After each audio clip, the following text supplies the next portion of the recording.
आज चाललं होतं ना हरभऱ्याच्या झाडावर चढवायचं काम, पण ते काही केला चढतच नव्हते. म्हणजे आज खूपच भारी दिसतं. ते म्हणले आम्ही रोजच भारी दिसतो, चल निघ इथून. तर मग चला म्हणलं आपल्यापर्यंत फसलेला आहे, त्यामुळे आता काही उपयोग नाही त्याचा. तर मग आमच्या सासूबाईंनी आणलेली रानातून अशी हिरवीगार भाजी आणि तिचं नाव होतं चंदन बटवा. हे नाव आम्ही पहिल्यांदाच ऐकलं होतं आणि त्या म्हणलं ही चंदन बटवाची भाजी खूप छान लागते. आणि मी बाजारात एकदा विचारली पण होती भाजी होती, तर 25 रुपयाला मला जुडी सांगितली होती. ती रानामध्ये फुकट मिळून जाते अशी भाजी.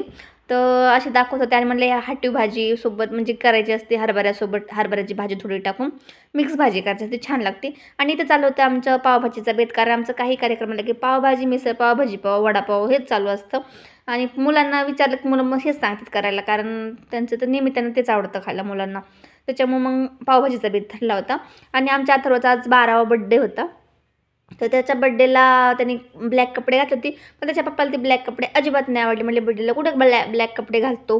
तर पण तो म्हणला मला खूप आवडतो, म्हणून त्यांनी ती घातली होती. आणि त्याच्या मावशीने हा शर्ट त्याला घेतला होता खास त्याच्यासाठी. तर मग त्यांनी तो घड्याळ घालायचं काम चाललं होतं त्याचा.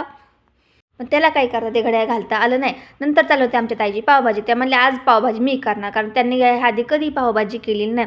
त्या म्हणल्या मला शिकायची कशी करायची काय नाही. मग त्यांना मी सगळं सांगितलं कसं काय, कारण मी खूप वेळा पावभाजी केलेली होती.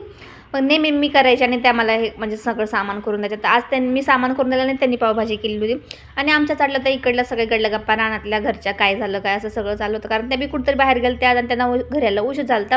त्याच्यामुळे आमचा थोडा कार्यक्रम उशिराच होता. आणि आमच्या छोट्या म्हणजे घरचा घरी बर्थडे होता, असं काही मोठाही नव्हता. आणि नंतर पावभाजी केली आणि शेवटी मग मी बटर टाकायचं काम केलं, कारण मला थोडा आपलाही हातभार लागावा म्हणून थोडासा हातभार लावला. आणि तुम्ही जर माझा व्हिडिओ पहिल्यांदा बघत असाल तर प्लीज चॅनलला सबस्क्राईब करा. आणि नंतर आमचा असा मस्तपैकी बड्डे चालला होता. सगळी घरची होती, बाहेरचं कुणीही नव्हतं. आणि छान बड्डे झाला आणि शेवटी फोटोशूट चाललं होतं मुलांचं. भेटूया पुन्हा, तोपर्यंत बाय बाय.